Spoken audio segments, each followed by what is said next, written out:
Media సెంటర్లో ఏర్పాటు చేసిన నియోజకవర్గాల మ్యాప్లను పరిశీలించారు. ఈ సందర్భంగా కలెక్టర్ సుమిత్ కుమార్ మాట్లాడారు. ఒక control room, media certification, MCMC control room,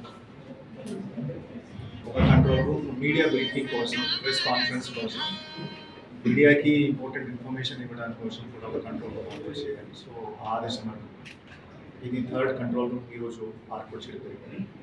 ఈ కంట్రోల్ రూమ్లో ఫ్రీగా మీడియా సిబ్బంది రావచ్చు, కూర్చోవచ్చు, ఏమైనా ఇంపార్టెంట్ ఇన్ఫర్మేషన్ ఇవ్వాలి, ఏమైనా ఇంపార్టెంట్ డెవలప్మెంట్ జరుగుతున్నాయి, మోడల్ కోడ్ ఆఫ్ కండక్ట్ సంబంధించి, నామినేషన్ సంబంధించి, withdrawal of candidate, finalization of candidate సంబంధించి, ఈవీఎం కమిషనింగ్ సంబంధించి కూడా మనం టైం మీడియా సిబ్బందికి ఇస్తుంటాము.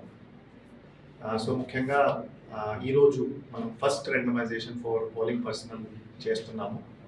సో సుమారుగా ఒక 10,019 ఎంప్లాయీస్కి ఈరోజు ఫస్ట్ రెండమైజేషన్ చేయడం జరిగింది.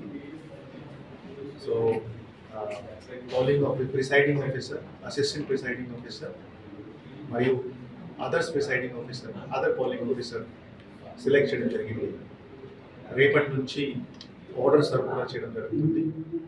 And first training PO APO first training మనము 10 మరియు 12 ఏప్రిల్ చేయబోతున్నాము. సో సుమారుగా 4,000 పిఓ ఏపీఓకి ఈ 2 రోజుల ట్రైనింగ్ కూడా ఇవ్వడం జరుగుతుంది. సో రేపటి నుంచి ఆర్డర్ సర్వ్ అవుతాయి. And 10th and 12th first training కూడా చేస్తున్నాం.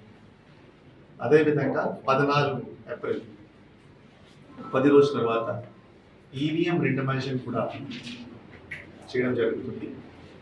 ఇది ఫస్ట్ రెండమైజేషన్ ఉంటుంది.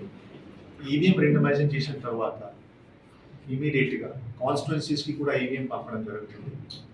సో జిల్లాలో ఆల్రెడీ 120% అంటే రిజర్వ్డ్ ఈవీఎం ఉన్నాయి, ఈయూ కానీ, సియూ కానీ, వీవీప్యాట్ కానీ. సో రిజర్వ్డ్ ఈవీఎం రెండమైజేషన్ చేసిన తర్వాత పొలిటికల్ పార్టీ సమక్షంలో ప్రతి కాన్స్టిట్యున్సీ కూడా పంపడం జరుగుతుంది.